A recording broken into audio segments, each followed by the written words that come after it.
Bien. Bonjour à toutes et tous.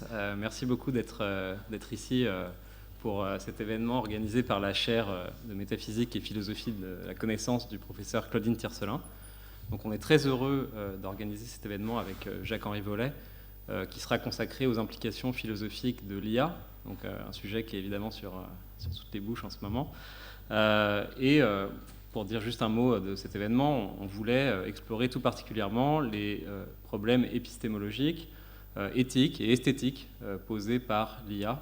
Donc sur ces 2 journées, on a un programme avec des intervenants qui ont divers types de spécialités et de parcours. Et on espère donc un petit peu quadriller un certain ensemble de questions fascinantes posées par l'IA. Alors, sans plus attendre, je vais juste dire un mot de présentation de notre premier intervenant, qui est Daniel Handler, professeur émérite de Sorbonne Université, membre de l'Académie des sciences morales et politiques. Il est spécialiste de philosophie des sciences cognitives et de philosophie des sciences, et il a récemment publié un ouvrage remarqué et remarquable, Intelligence artificielle, intelligence humaine, la double énigme, chez Gallimard en 2023. Et le titre de sa présentation est « Discuter avec un LLM ». Je cède la parole. Merci.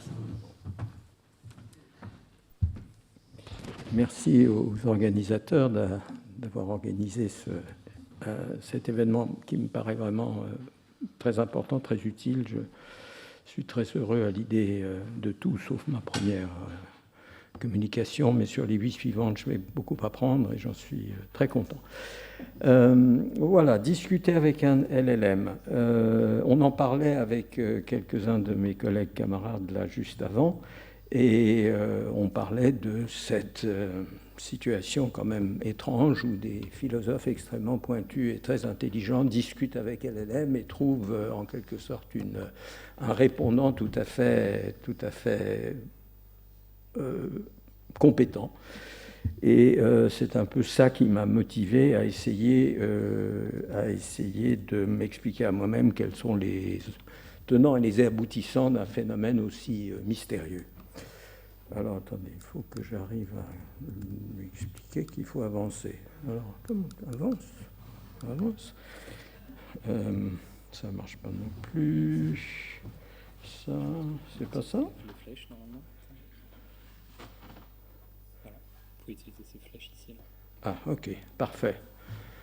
Ne comprends rien. Vraiment. Je commence par quelques exemples. Histoire qu'on se réveille aussi, hein, donc on démarre doucement, il n'est pas encore 9h du matin. Donc j'ai un ami, Florian Foresti, que certains d'entre vous connaissez peut-être, qui est un garçon absolument remarquable sur tous les plans, et qui est notamment philosophe, qui a fait une thèse de phénoménologie à Paris 4, mais qui s'occupe de toutes sortes de choses, et qui a discuté récemment pour une revue Internet, mais ce n'est pas encore paru, donc c'est pour l'instant une communication personnelle. Il a discuté avec ChatGPT de son rapport à lui, ChatGPT, à la philosophie. Et je vais vous en donner juste quelques extraits très rapidement. Je ne vais pas travailler ces extraits ligne à ligne ultérieurement, c'est juste pour nous mettre un peu dans le bain. Et pour ceux ou celles d'entre vous qui doutaient qu'il soit possible d'avoir ce genre de conversation, c'est pour vous dire que malheureusement ou heureusement, si, il est tout à fait possible d'avoir ce genre de conversation avec ChatGPT. Alors voilà, Florian dit, tu auras peut-être constaté que dans mes réponses, je suis sans arrêt en mode réflexif par rapport aux tiennes pour essayer de comprendre comment elles sont générées et ce que ça me donne comme indice de ta façon de fonctionner. Et que répond GPT ? Il dit oui, et c'est très stimulant de voir cette approche réflexive dans tes échanges. Ta manière de questionner mes réponses pour déceler les principes sous-jacents et mes limites est non seulement pertinente, mais elle touche aussi à l'essence même de ce qui signifie interagir avec une IA comme moi. Ton analyse de mes réponses me montre que tu cherches à comprendre les structures d'entraînement et les processus de génération qui sous-tendent mes réponses. Là, crée une dynamique où, au lieu d'une simple interaction de questions-réponses, chaque échange devient une sorte de dissection méthodique de mon fonctionnement. Bon, voilà un exemple. Voilà un peu la suite, toujours dans la même discussion, très rapidement. Je ne vais pas tout lire parce que j'y passerai la demi-heure qui m'est dévouée. Florian conclut vers la fin, dernière chose, ton fonctionnement semble permettre de donner consistance et forme à n'importe quelle façon de penser et n'importe quelle perspective en reconstruisant le champ de sens dans lequel celle-ci peut s'inscrire. Bon, il élabore et puis ChatGPT répond. Votre idée soulève une distinction essentielle entre deux approches de la pensée. L'une qui consiste à explorer des possibles de manière ouverte et indéfinie, et l'autre plus ancrée, qui répondrait à une adresse réelle, à une sollicitation du monde. En d'autres termes, l'humain ne pense pas dans le vide, il pense pour comprendre, pour réagir et pour établir une prise sur un monde qui lui résiste ou le confronte. Ce processus pourrait être vu comme une interaction constante entre l'être pensant et le réel, où la pensée est en quelque sorte demandée par le monde. Cette situation de la pensée humaine, loin d'être une limite, est ce qui permet le développement de concepts complexes et significatifs. Le mot « situation », ici, j'aurai l'occasion de le reprendre, et ce n'est pas tout à fait par hasard, parce que, si j'ai bien compris, Florian essayait de soumettre à ChatGPT certaines des idées qui sont développées dans mon livre, qui ne sont pas particulièrement originales, mais que j'ai développées dans mon livre. Alors, voici un deuxième exemple qui, moi, m'a frappé. Je voulais, c'est mon usage de ChatGPT, je voulais me confirmer une chose que je savais déjà, c'est-à-dire que au fur et à mesure que la discussion se poursuit, donc premier coup, je dis quelque chose à ChatGPT, deuxième coup, première réponse, ChatGPT répond, et puis je dis quelque chose, et à ce moment-là, ChatGPT, au lieu simplement de se baser directement, en quelque sorte, sur ce que je viens de dire, récapitule le tout, c'est-à-dire il reprend depuis le début. Et donc je voulais me faire confirmer par ChatGPT que c'était bien comme ça que ça se passait.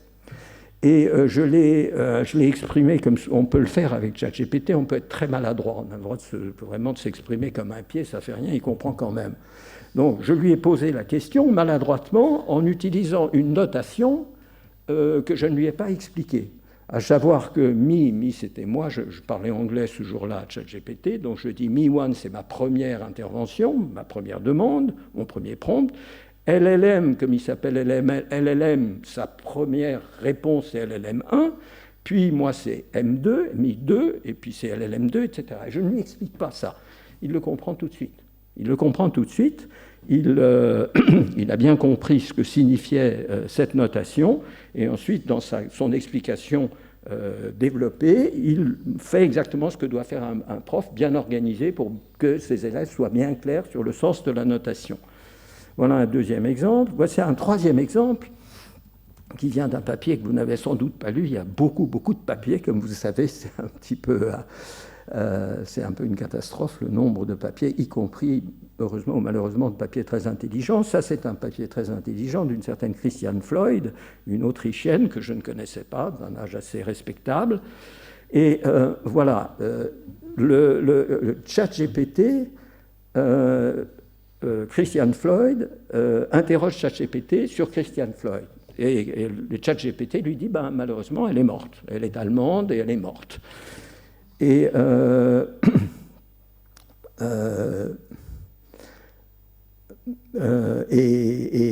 Christiane Floyd lui dit que, en fait, Christiane Floyd n'est pas née à l'endroit qu'il indiquait, mais à Vienne, qu'elle est non pas allemande mais autrichienne, qu'elle n'est pas morte en 2021 et qu'elle est en train d'écrire ces lignes même, enfin ce texte même à ChatGPT. Et voici ce que répond ChatGPT. Il dit, je m'excuse, l'information que je vous ai donnée dans ma dernière réponse était erronée. En fait, Christiane Floyd est née en 1943 à Vienne, en Autriche. C'est une citoyenne autrichienne. Je veux aussi clarifier, je traduis très mal, clarifier que Christiane Floyd n'est pas morte, mais autant que je sache, est encore en vie. Et ma réponse précédente était imprécise et je m'excuse de la confusion que j'ai causée. Alors, le lendemain, Christiane Floyd revient à l'attaque et demande à ChatGPT si Christiane Floyd est encore vivante. Et ChatGPT répond, malheureusement, Christiane Floyd est morte le 14 juin 2021 à l'âge de 77 ans. Et Christiane Floyd lui demande, et de quelle source savez-vous que Christiane Floyd est morte ? Eh bien, il me cite un certain nombre de sources. Et alors, Christiane Floyd dit, tout ça c'est très surprenant, je suis Christiane Floyd et je suis vivante. « Ah, je m'excuse pour l'erreur que j'ai faite dans ma dernière réponse. Je suis heureux de savoir que vous êtes vivante, professeur Floyd. Je suis désolé de toute confusion que ça aurait pu causer, ainsi que de toute détresse, je traduis très mal, que ma réponse précédente pourrait avoir causé. » Ce qui est assez étrange. On pourrait passer la demi-heure suivante à regarder cette réponse qui est un mélange incroyable de faux naturel, et, enfin, un mélange incroyable d'intelligence et de bêtise d'une certaine façon, quelque chose qu'un être humain ne dirait pas. Mais en particulier, il est clair qu'il se rend compte que d'avoir dit à quelqu'un que cette personne est morte peut lui causer une détresse morale. Il a donc compris quelque chose tout en l'exprimant de manière assez étrange. Bon, alors la position standard sur la question de savoir si les systèmes d'IA, les LLM en particulier, comprennent. Alors, position standard qui est défendue dans d'innombrables exposés. Je peux vous citer des tas de gens qui sont au top de la profession, qui savent exactement de quoi ils parlent, et ils disent c'est pas compliqué. Un LLM, un ChatGPT, ne comprend rien. Il ne comprend pas, il reconstitue par des probabilités, etc. Cette position a trouvé son expression la plus nette dans cette image de perroquet stochastique qui a été proposée très vite d'ailleurs par Emily Bender. Ce ne sont que des perroquets stochastiques. Ou, alors de manière un peu plus élaborée, on dit que c'est un peu comme des autocompléteurs perfectionnés qui sont capables de construire des textes plausibles complexes. Et la grande idée, c'est que sur ces textes plausibles complexes, on peut projeter une signification que le LLM n'a pas les moyens de saisir. En tout cas, du simple fait qu'il n'a aucun contact direct avec le monde, ça on en est certain, eh bien, le LLM ne saisit que des relations syntaxiques entre phrases à l'exclusion de relations sémantiques qui le lient au monde tel qu'il est. Et ça me rappelle un peu, pour les philosophes qui ont étudié cette expérience de pensée il y a longtemps, c'est un petit peu comme Mary, qui est une neuroscientifique ultra compétente, mais qui a vécu toute sa vie dans une chambre en noir et blanc. Et qui donc, en un certain sens, sait tout ce qu'il faut savoir sur ce qu'est le rouge, la couleur rouge, ce qui se passe dans le cerveau quand on aperçoit un objet rouge, etc., les longueurs d'onde, tout le bazar.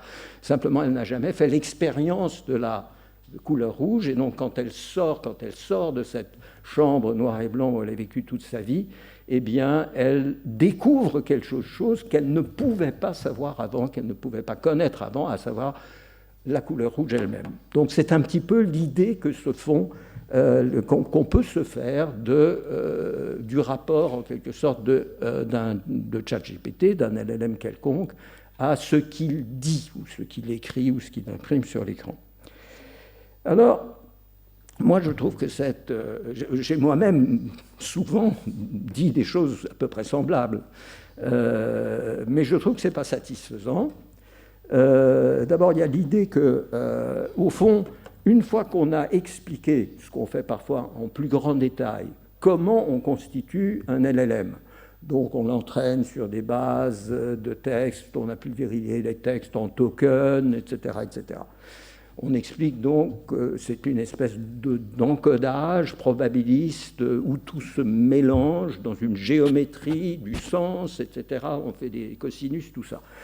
Et on imagine une fois qu'on a fait ça, on a au fond jeté une lumière suffisante sur la fonction linguistique, c'est-à-dire ce que font ces LLM dont j'ai montré quelques exemples. Et cette idée qu'à partir d'une simple description, même savante, argumentée, etc., de ce que j'appelle la forme, le mode de fabrication, on a jeté en quelque sorte une lumière définitive ou fondamentale sur la fonction. Mais ce n'est pas vrai. La correspondance de forme à fonction est problématique. Vous pouvez avoir une description absolument complète du cerveau en termes neuroscientifiques et n'avoir absolument aucune idée de la manière dont nous parlons, comprenons, etc. Donc le mode de fabrication ne détermine pas la fonction. Alors, et en plus, en l'occurrence, le mode de fabrication n'est pas transparent. On ne sait pas très bien ce qui se passe dans les laboratoires et on ne sait pas très bien comment ce qui se passe dans les laboratoires s'organise, si vous voulez. Dans une grande mesure, les chercheurs, les ingénieurs qui ont mis ces LLM ont fabriqué ces LLM, ont procédé de manière empirique en découvrant, à leur grande surprise parfois, qu'ils avaient des propriétés émergentes justement de capacité de justement ce qu'on observe aujourd'hui. Donc la transition du mode de fabrication, si vous voulez, à la fonction constatée n'était pas en réalité prévue. Ça a été une surprise pour les ingénieurs et les scientifiques, et elle n'est toujours pas vraiment comprise. Si vous voulez, le principe de Vico, selon lequel ce qu'on sait fabriquer, on le comprend, et même c'est la bonne façon de le faire, eh bien, est violé. Et puis il reste un résidu gap explicatif. Le comportement, le fait est que le comportement, la trajectoire observable, ce qu'on lit sur l'écran de M, se prête à une interprétation intentionnelle, au sens, si vous voulez, de Daniel Dennett. Bref, c'est-à-dire qu'on peut justement projeter un sens. Alors même si c'est la projection, le fait est qu'il se prête à la projection. Toute inscription sur un écran ne va pas se prêter à une projection. Et cet explicandum, donc c'est quelque chose qui doit être expliqué, eh bien en fait il admet une ébauche d'explication.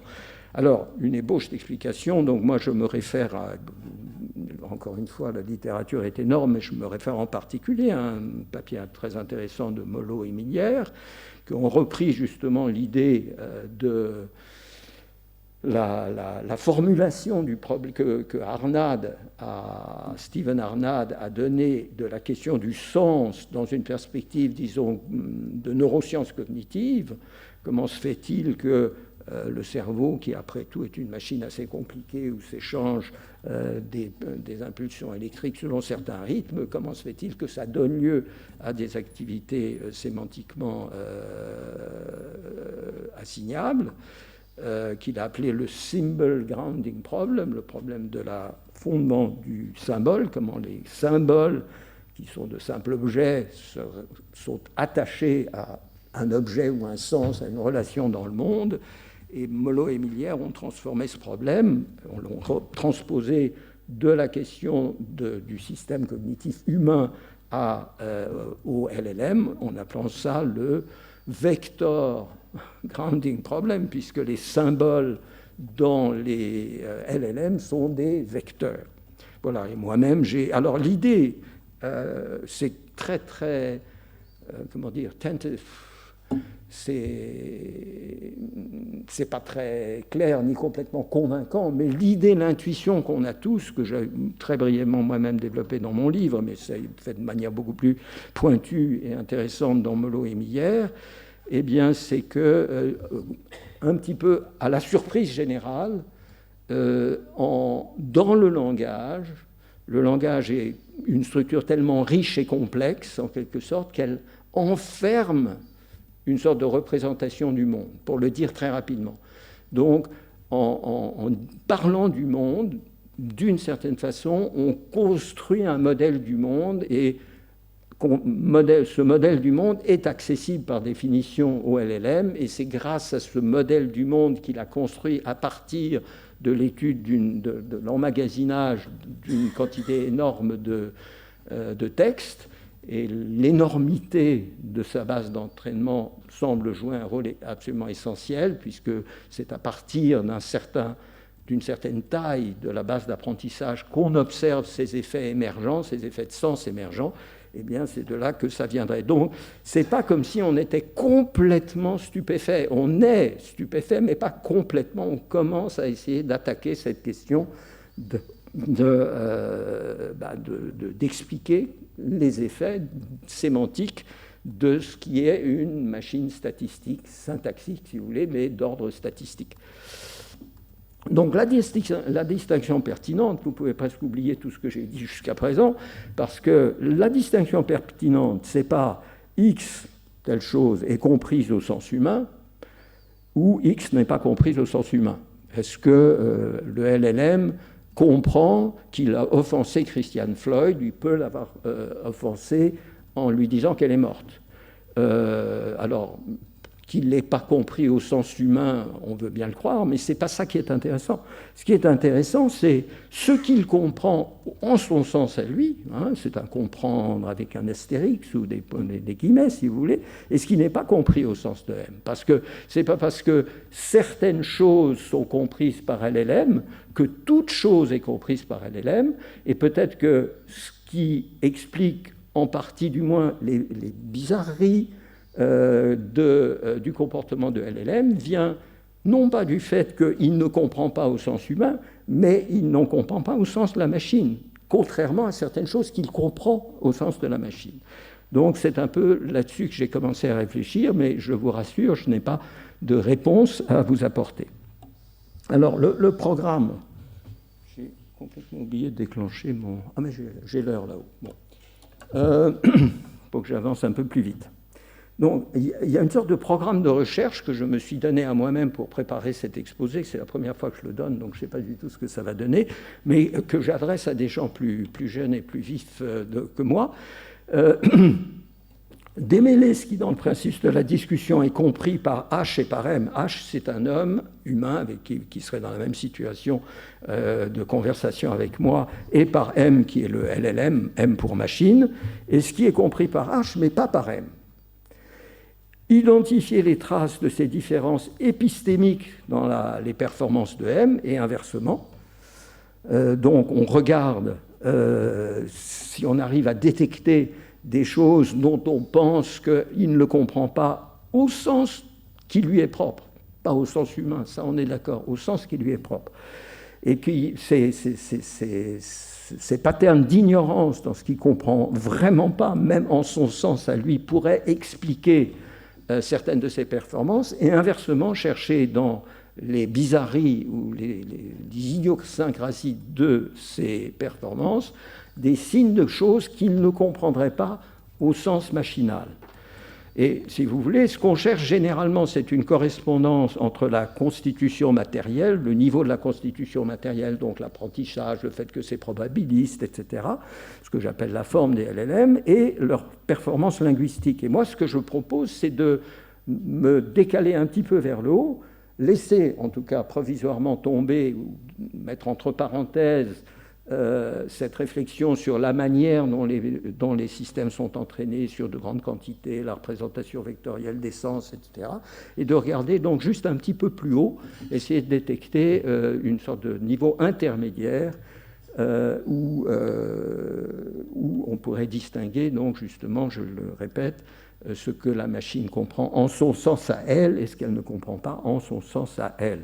Voilà, c'est un petit peu une méthode qui rappelle un peu la neuropsychologie. Qu'est-ce qu'on fait en neuropsychologie? Alors parfois on part vraiment des mécanismes cérébraux les plus intimes et on va de là à, mettons, un dysfonctionnement linguistique par exemple. Mais on arrive, et c'est même plus fréquent en neuropsychologie, qu'on se place justement à un niveau intermédiaire. Par exemple, on va dire, même si c'est une horrible simplification, donc on a abandonné depuis longtemps, mais je l'ai encore entendu affirmer avec beaucoup d'énergie avant-hier, c'est pour ça que je pense à cet exemple, quelqu'un qui dit « c'est pas compliqué, les personnes autistes ne reconnaissent pas les émotions des autres ». C'est pas vrai du tout, c'est une simplification. Et c'est cela qui explique certaines, mettons, étrangetés ou déviations par rapport à un cas typique de leur comportement. Donc on passe de la non-reconnaissance des émotions à un comportement éventuellement atypique sans du tout redescendre jusqu'au niveau des neurones. Et donc c'est un peu cette méthode-là que je proposerais d'appliquer au LLM. Alors, j'ai très mal calculé mon temps, donc je suis dans une situation un petit peu difficile. Alors, ça m'oblige à vous parler de ma notion de situation à laquelle je tiens comme à la prunelle de mes yeux. C'est quoi une situation? Il n'y a rien sur ce transparent. Il n'y a rien sur ce transparent parce que je peux simplement vous référer à votre expérience personnelle. Chacun d'entre nous est à tout moment dans une situation. Et c'est-à-dire que chacun d'entre nous est situé à un certain moment précis, en un certain lieu. C'est une un événement singulier, et c'est un événement qui est centré sur la personne. Chacun d'entre vous, bon, bien sûr, il y a des choses communes entre votre, si vous êtes en train d'essayer de m'écouter et éventuellement de me comprendre et d'avoir l'air intéressé, même si ce n'est pas le cas. Donc ça, vous partagez tout ça, mais chacun d'entre vous le vit différemment. Chacun de vous, ne serait-ce que parce que vous venez avec des attentes différentes, vous avez des personnalités différentes, des mémoires différentes, des soucis différents, etc. Et donc tout ça, ça forme votre situation. Alors, je pense que la notion de situation est importante parce que dans ma théorie, qui est une théorie, disons, à couper à la serpe, en quelque sorte, l'intelligence humaine, c'est l'art de gérer les situations de la meilleure façon possible, et pas du tout de résoudre des problèmes, et j'y viens dans une seconde. Donc, les propriétés de la situation, quelques-unes très vite, hein, parce que je pourrais, j'ai peu de temps. Donc, pour moi, une situation, c'est une gestalt constituée par ce qu'on appelle souvent le contexte. Des éléments de contexte, mais les éléments de contexte qui rentrent en compte dans votre situation, celle de chacun d'entre vous à tout moment, eh bien, sont déterminés par le tout. C'est-à-dire que telle chose est intéressante. En ce moment, vous avez une gestalt probablement assez classique d'écouter une conversation, etc., dans un colloque, et vous n'avez peut-être pas pensé à la couleur des murs, ou vous n'avez pas peut-être pensé à ce que vous allez manger le matin, ou les courses que vous allez faire ce soir, parce que vous les jugez non pertinentes. Mais tout dépend de la manière, elles sont pertinentes ou non, selon la gestalt que vous avez formée, et la gestalt que vous avez formée, évidemment, dépend des éléments de contexte que vous avez choisis, d'une certaine façon. Donc, cette gestalt, elle est centrée sur l'agent, elle s'impose à lui et en même temps elle est choisie par lui, ça c'est assez important. Quand vous arrivez dans une salle et vous écoutez un professeur, un vieux professeur vous faire un topo, d'une certaine façon, ça s'impose à vous. Vous n'avez pas vraiment le choix, vous êtes attiré par des éléments d'attention, des attentes, etc. Mais en même temps, dans un deuxième temps, vous exercez une sorte de contrôle sur cette situation. C'est un petit peu comme les appareils photo modernes qui aperçoivent une forme, et puis une fois qu'ils ont aperçu la forme, ils la mettent complètement au point. Donc c'est un petit peu ce processus en deux temps. La situation s'impose à vous en raison de vos attentes, etc. Et ensuite, vous exercez une sorte de contrôle sur cette situation. Et, chose absolument essentiel, c'est que cette situation porte un enjeu pour vous. Ce n'est pas indifférent. C'est votre situation et vous cherchez à vous en tirer, disons, le mieux possible. Alors, en l'occurrence, pour ceux d'entre vous qui êtes là, c'est pas trop difficile, vous n'y pensez peut-être pas, mais quand même, vous essayez de vous comporter de manière à peu près polie ou attentive, mettons, bon, c'est pas un grand effort, mais il y a quand même un enjeu, vous ne voulez pas vous ridiculiser en commençant à chanter, par exemple, des choses comme ça, puis alors pour moi, c'est beaucoup plus difficile. Hein, donc, j'essaye de m'en sortir le moins mal possible. Donc, c'est ça, une situation, et le contraste est avec les problèmes. Un problème, c'est une donnée. Imaginez un problème, c'est le paradigme du problème, c'est le problème qu'on donne en classe. Donc vous avez un énoncé fini, un ensemble fini de paramètres, alors que dans le cas de la situation, vous avez un ensemble potentiellement infini de données. Vous avez une solution préexistante, mettons dans les cas simples pour un problème, vous n'avez pas de solution préexistante pour la situation. Vous avez une issue indiscutable dans le cas du problème, si l'élève trouve la racine de l'équation que vous lui avez donnée, eh bien voilà, c'est indiscutable, l'élève a réussi, le professeur est d'accord, c'est terminé, le problème est résolu. Tandis qu'une issue, une manière de gérer une situation, c'est toujours par principe discutable. Même si dans beaucoup de cas, en réalité, on cesse de discuter, ce n'est pas intéressant. Hein, si vous voyez une petite fille tomber dans la Seine, ben, la chose à faire est probablement de plonger pour la récupérer, pour essayer de la sauver. On ne discute pas longtemps là-dessus, mais on pourrait discuter éventuellement. Et finalement, un problème, c'est impersonnel, c'est quelque chose, toute équation du second degré, qu'elle soit traitée en Chine ou en France, maintenant ou demain, par X ou par Y, c'est le même problème, il est transportable, tandis qu'une situation, j'y ai beaucoup insisté, c'est au contraire personnel. Et alors finalement, que faire dans une situation ? c'est quelque chose qui, par principe, ça je viens de le dire, en fait, par principe est toujours discutable. On peut toujours, par principe, même si en pratique, on ne discute pas éternellement de toutes les manières dont nous gérons les situations, ne serait-ce que parce qu'on n'a pas le temps et ça ne vaut pas le coup, mais en principe, on peut toujours remettre en question un comportement, la manière dont nous avons réagi à une situation, parce qu'une considération ultérieure ou une autre façon de regarder le contexte, justement en faisant entrer un élément du contexte qu'on avait négligé, peut toujours rentrer dans la discussion, on peut toujours en débattre avec soi-même ou avec ceux qui nous ont observés. Alors maintenant, mes notations sont les suivantes. J, c'est je, c'est l'humain qui initie la conversation. H, c'est l'humain. Et puis M, c'est la machine. Et on va comparer la situation où J parle à H et la situation où J parle à M. Alors J commence, donc là on est dans la première partie où J et H discutent. Donc c'est une conversation au sens habituel. J s'adresse à H et il accomplit donc une action. Et cette action est motivée par la situation S dans laquelle J est. Il a ramené cette situation à un problème, parce que très souvent la solution, la chose à faire quand on est dans une situation, c'est de poser un problème. Il a posé ce problème et ce problème a pris la forme d'une question qu'il pose à H. Il dit, tu sais, j'ai beaucoup réfléchi à cette histoire de LLM, je ne comprends pas, je pensais que peut-être on pourrait faire ceci, et H va donc commencer à répondre à ça. Et H et A comportent une double intention, qui est une intention communicative, donc en parlant, en m'adressant à H, je lui indique que je veux communiquer avec lui, et puis une intention informative, où je l'informe que mon souci, c'est d'expliquer comment, les LLM fonctionnent.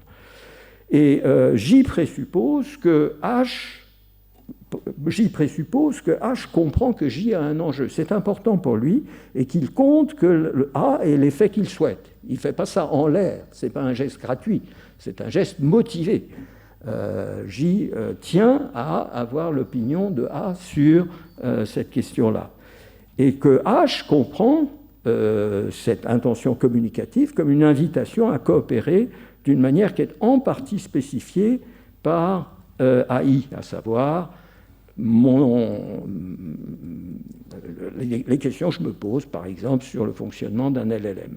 Donc ça, c'est assez proche des théories de Grice et de Sperber-Wilson, pour ceux qui connaissent, mais c'est pour simplement dire que c'est très classique comme façon d'aborder cette question. C'est pas une invitation, c'est pas une invention particulière. En tout cas, c'est une invitation qui est motivée par la situation de J, et que, dernière chose, que H dispose d'informations contextuelles qui ne sont pas incluses dans le message qu'il communique. Tout n'est pas codé linguistiquement, il y a des tas de choses qui sont simplement disponibles comme information dans ce qu'on appelle parfois, dans ce que Sperber et Wilson appellent l'environnement cognitif partagé. Alors, tout ça peut encore faire cette slide peut faire l'objet de tout un exposé. Je passe rapidement dessus. Ce n'est pas la peine nécessairement d'en voir toutes les subtilités, et encore, je l'ai beaucoup simplifié. Mais c'est en gros l'idée quand même que quand vous discutez avec quelqu'un, vous ne vous contentez pas simplement de paroles en l'air. Vous orientez un message très particulier et vous comptez sur toutes sortes de ressources que votre interlocuteur possède, du simple fait que c'est un être humain qui comprend ce qu'est une conversation, etc., et qui, à défaut desquels, et là évidemment je n'ai pas montré, mais en y réfléchissant vous arriverez à le montrer vous-même, que si ces conditions ne sont pas satisfaites, alors la conversation n'aura pas lieu, ou elle n'aboutira pas. Et H répond, il dispose d'un contenu qui est communiqué par J, d'un contexte fourni par les circonstances de la conversation, de son savoir, évidemment, H sait beaucoup de choses, sinon je ne me donnerais pas la peine de lui adresser la parole, et puis de sa compréhension de ce qui est une discussion, qu'elle implique deux interlocuteurs, dont chacune est une personne possédant un point de vue propre et animée à tout moment d'intentions générées par sa situation qui module son attitude quant à A, Il y a une distinction entre affirmer, conjecturer, exprimer sa perplexité, exprimer les choses de manière ironique ou sarcastique, et aussi que la personne peut se tromper. Là, c'est important, que J peut être dans une confusion sur ce qu'il cherche à comprendre, et ce que va faire H, c'est d'essayer de repérer cette confusion et de la dissiper par des arguments. Et la discussion se poursuit, donc la ressource 4, c'est-à-dire toutes ces choses compliquées sur ce que H comprend d'être une discussion, etc. Cette ressource devient cruciale à mesure que la discussion se poursuit. H tient compte du fait que la discussion a pour effet de modifier la situation de J sans modifier la personne J, laquelle peut réviser ses croyances, donc admettre qu'elle s'est trompée, et modifier son point de vue tout en préservant l'essentiel, y compris en général les états antérieurs de sa croyance à propos des LLM, affectués d'un éventail astérix qui montre que les êtres humains ont une sorte de profondeur du champ des croyances. Je suis sûr, je ne sais pas que Denis, ici présent, il a beaucoup réfléchi à ChatGPT, et même s'il discute avec moi, et si d'une certaine façon j'arrive à lui faire valoir un certain point de vue, dont il voit éventuellement la plausibilité, il ne va pas pour autant renoncer à tout ce à quoi il a cru jusqu'à présent à propos des LLM. Donc il y a une profondeur, une complexité d'un état épistémique d'un être humain. Et la conclusion se termine, alors il faut que je me presse un peu. Ma situation a changé, si la conversation a eu un certain effet.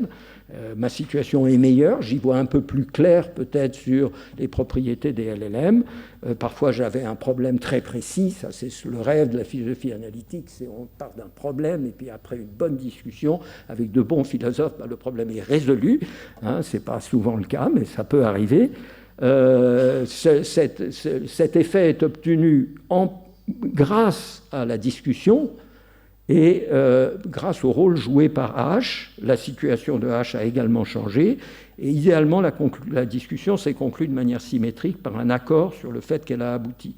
Et dans la situation finale dans laquelle J se trouve, je m'appuie en partie sur l'autorité de H. Si j'ai longuement discuté avec Denis de LLM, et si on a fini par se mettre d'accord sur quelque chose, j'ai à la fois compris ses arguments, mais je me repose aussi sur son jugement.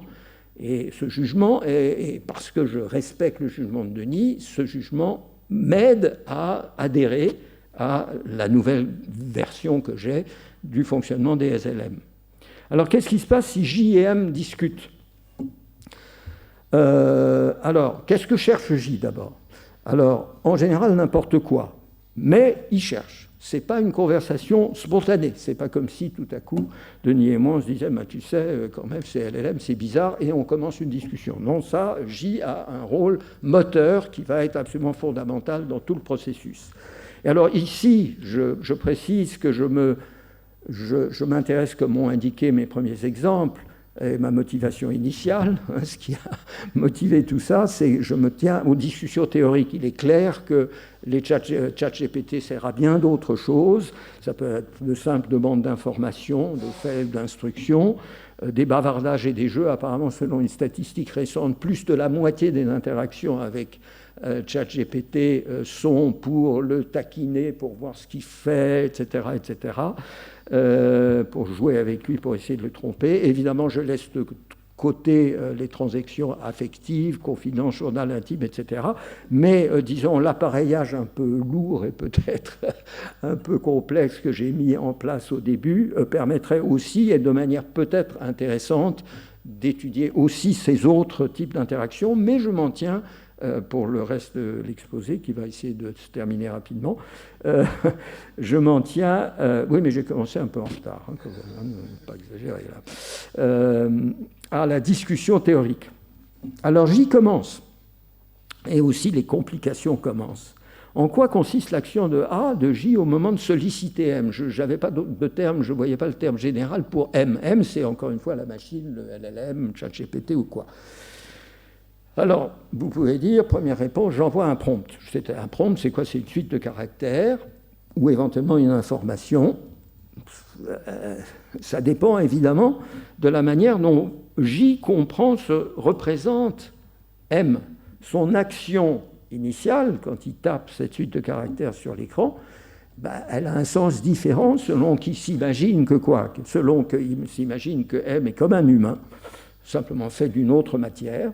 C'est un humain de synthèse ou une intelligence de synthèse, c'est-à-dire du point de vue intelligence ou du point de vue traitement de l'information, il est essentiellement indiscernable d'un être humain. Ça, c'est une façon de faire. Voilà, vous vous adressez à J, à M comme vous vous adressez à H, ou alors, tout à fait différemment, vous considérez que M est une machine qui ne comprend rien. C'est comme c'est un automate. M ou alors, troisième hypothèse, vous comprenez que M, c'est un LLM, c'est une machine très particulière qui comprend à sa manière, pour des raisons que J comprend au moins un peu. C'est-à-dire, il sait à peu près comment on fabrique un M, à peu près l'état dans lequel chacun d'entre nous est. Et donc, nous, on est un peu dans le cas R3, à mon avis.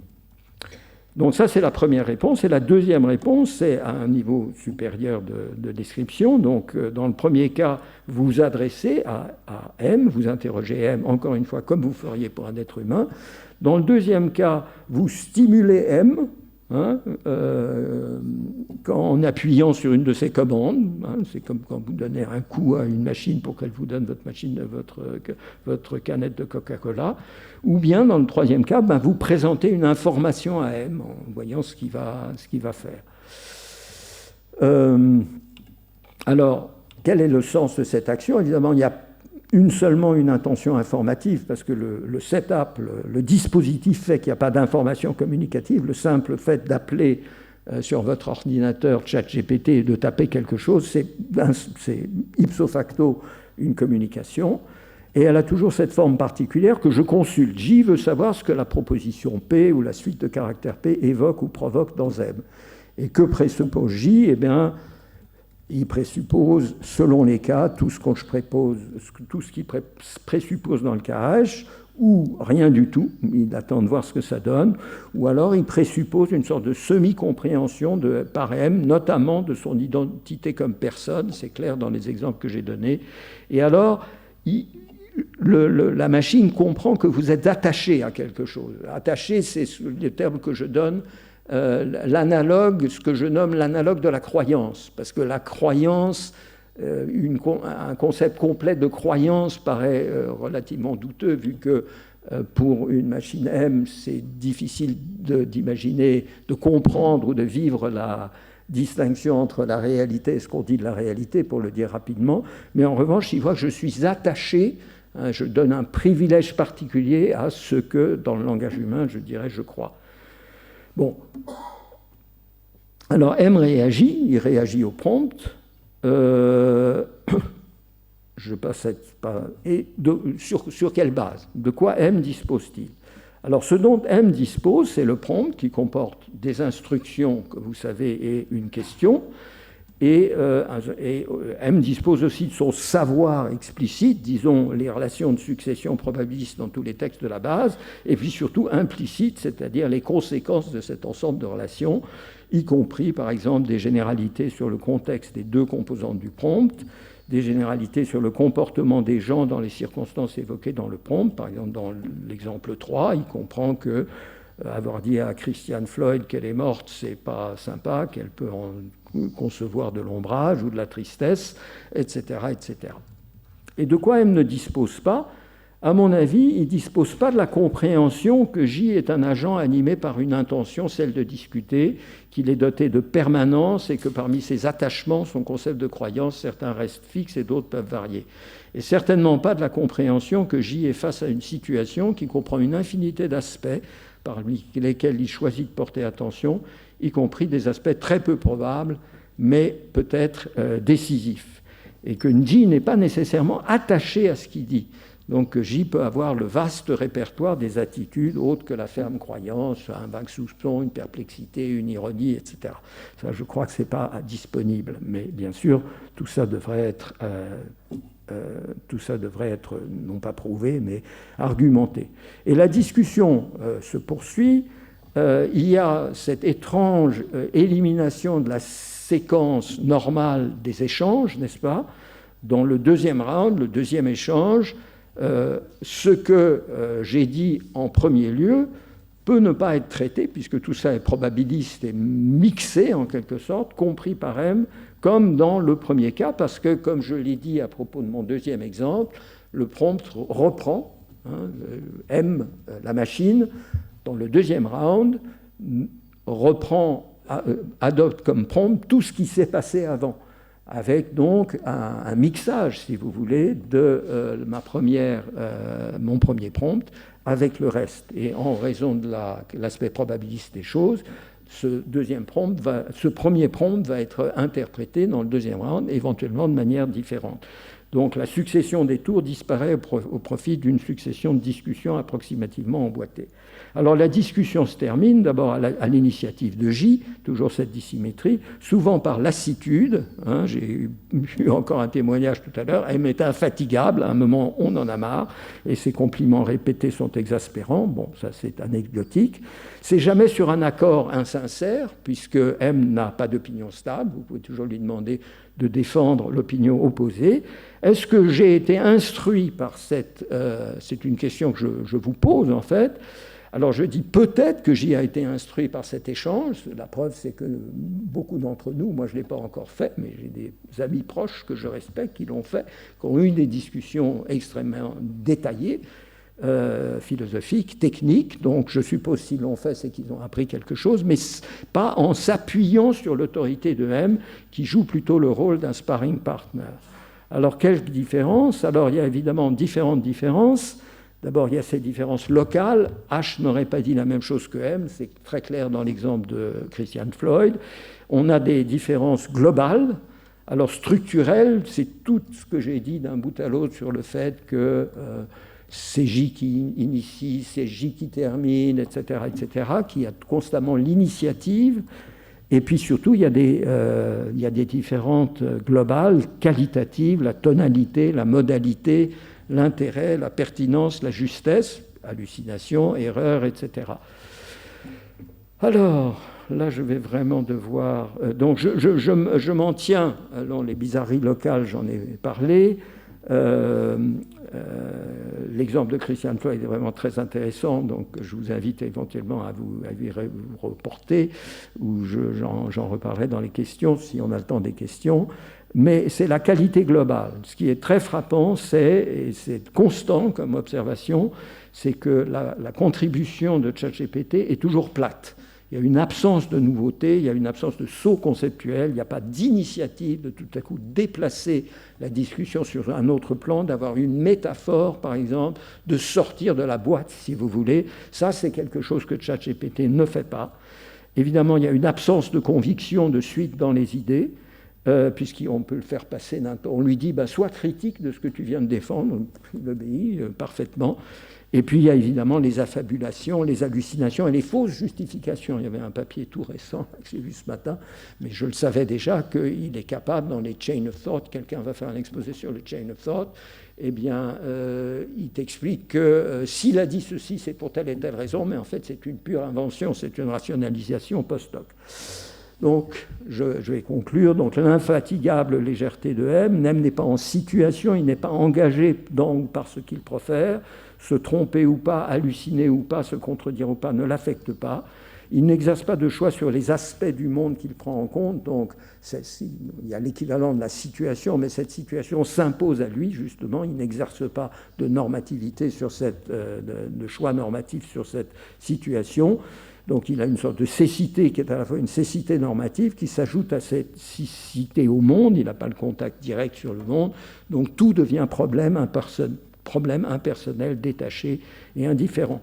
Alors ça donne des bénéfices de la machine vis-à-vis de l'interlocuteur humain, une cohérence et une persévérance argumentative, surtout dans les discussions théoriques, dont mes camarades ont à plusieurs reprises témoigné que c'est très utile. Et évidemment, une capacité de revêtir sur commande toute personnalité, tout point de vue, etc., etc. Il y a évidemment le déficit de la machine par rapport à M, même dans les discussions théoriques. C'est une sorte d'incapacité de saisir les mobiles de son interlocuteur humain. Alors, limites de la présente tentative, elles sont évidentes. Il faudrait étudier de manière beaucoup plus systématique et scientifique les discussions avec les LLM. Je me suis contenté de quelques anecdotes. Et il faudrait faire une cartographie beaucoup plus complète et rigoureuse et précise des correspondances, ce que je disais, entre les capacités, disons, épistémiques, ce que la machine comprend en son sens à elle et ce qu'elle ne comprend pas, même en son sens à elle, et les performances linguistiques de elle, et puis les doutes qu'on peut avoir, les informations qui sont incomplètes. Je vous rappelle que les LLM sont couverts en partie par un secret industriel. Il y a aussi beaucoup de hype, beaucoup de propagande. Il y a une compréhension théorique très imparfaite des mécanismes responsables, même parmi les meilleurs des inventeurs et des scientifiques. Et il y a une incertitude sur les capacités présentes et futures des LLM, un déficit d'équilibre à faire, à trouver pour nous autres qui étudions, d'un point de vue, disons, philosophique ou conceptuel, les LLM, entre ce qu'ils peuvent faire et ne pas faire. Comme dit James Bauman, qui est un bon commentateur parmi les innombrables, il faut le pire danger du hype, c'est le counter-hype, c'est-à-dire d'exagérer en quelque sorte les défauts, s'obnubiler sur les défauts de ces machines et leurs insuffisances pour ne pas payer suffisamment d'attention, faire suffisamment attention à ce qu'elles peuvent faire.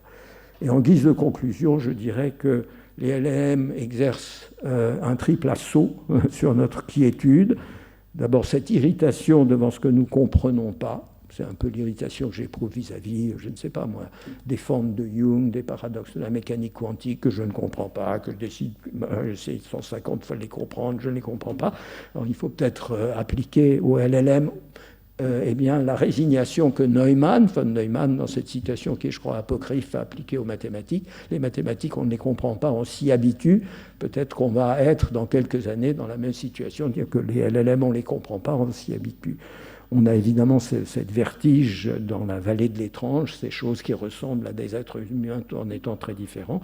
Et puis, évidemment, le fait que eh bien, ces machines ne sont pas, c'est pas comme les formes de Jung, il y a des conséquences politiques, économiques, géostratégiques, etc., de cette technologie qui nous trouble beaucoup. Voilà, je vous remercie, je m'excuse d'avoir été trop long.